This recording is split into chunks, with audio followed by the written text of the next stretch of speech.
आणि एवढंच नव्हे, प्रेम तुझ्या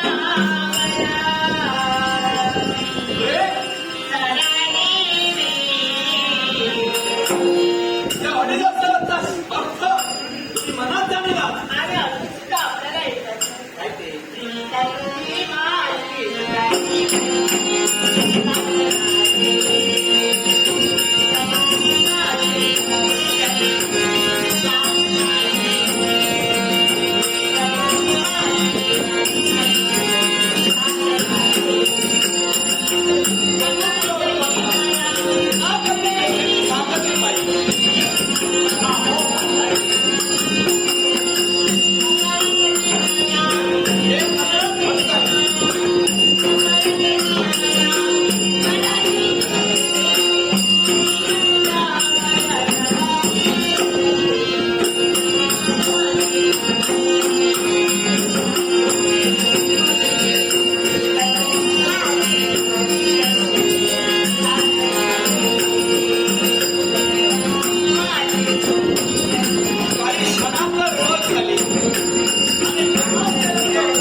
तुमच्या मनाच्या भावनांचा विचार युवराज सूर्यभानानं केलाय, पण धनुकुलोत्पन्न असल्या कारणामुळं आणि मानवाच्या शुद्ध पोटी आमचा जन्म झाल्या कारणामुळं तुमची आमची सोयरी तशी लवकर काही जुळेल असं वाटत नाही. आपल्याला माझ्याकडे मनाच्या ठिकाणी मी काम निश्चय केला असं मी का म्हणालो, कारण तुम्ही एका पात्राचं नृत्य करा सदा कदाचित मायावी विद्येच्या जोरावर आम्हाला फसवा आणि तुम्ही जर इथून पळून जा आमचा संसार उघड्यावर पडेल. आपल्याला फसवण्याचा प्रयत्न मी करते, कारण धनुष्यातून सुटलेला बाण जसा मागे येत नाही तसं केलेलं लग्न एकदा मोडलं की ते पुन्हा जुळत नाही. म्हणून शब्द अगदी सूर्यप्रकाश एवढे दैदिप्यमान असावे, ते सत्य असावे. त्याला कारण काय माहितीये, काही काही प्रेमही बसली असतात. एकाला लावता प्रेमाचा लढा, दुसऱ्याच्या गळ्यात गळा, तिसऱ्याच्या गळ्यात माळा, चौथ्याशी लग्न सोहळा, पाचव्याशी धोधो काळा, सहाव्याचा दरुपणा. काही विचार करतोय असं करण्यासाठी मी आपल्यावर प्रेम केलंय. वचन घेऊन सांगा. अरे माझ्याकडून जर का आपल्याला वचन हवं असेल तर मी वचन देण्यासाठी करतो. आजच्या दिवसापासून ते शेवटच्या दिवसापर्यंत मला आपल्याला साथ देण्यासाठी शब्द जर सत्य असतील तर तुझ्या वचन बंधनानं आमचंही मन उंचावू लागलंय आणि हृदयाच्या कोपऱ्यामध्ये जागा निर्माण झाली. आणि या जागेमध्ये असं लागलं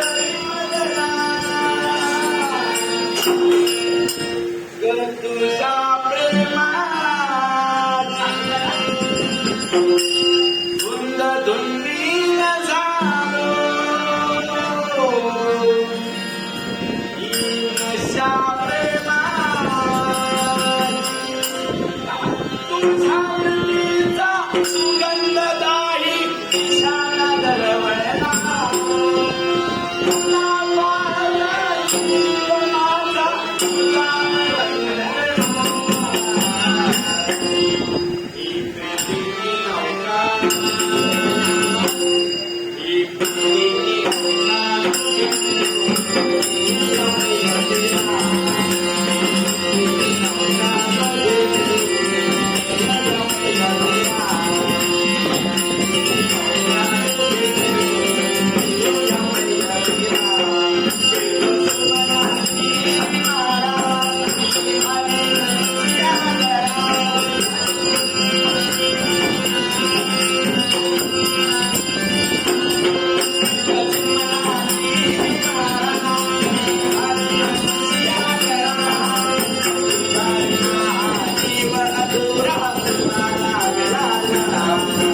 निसर्ग सौंदर्य पाहण्याच्या उद्देशाने बाबा मी इथपर्यंत आलो आणि निसर्ग सौंदर्य पाहून आपल्यापर्यंत येत असताना मला वाटाक्षणी ब्रह्म राक्षस माझ्यापर्यंत आला आणि माझ्यापर्यंत येऊन प्रेमाची यातना करण्यासाठी तो सिद्ध झाला.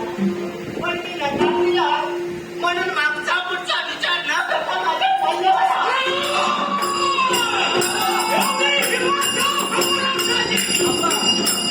आणि त्याच वेळी आम्ही तिथे गेलो, आमचे पराक्रम दाखवले, पराक्रमावरती बेहत्तर खुश झाली, आपलं जीवन पुष्प आमच्या चरणी समर्पित केलंय. लग्नाच्या सुंदर अनाभाका झाले, एकमेकाला आम्ही मन देऊन बसलोय, एकमेकांचे नयनबाण अगदी काळजात घुसले.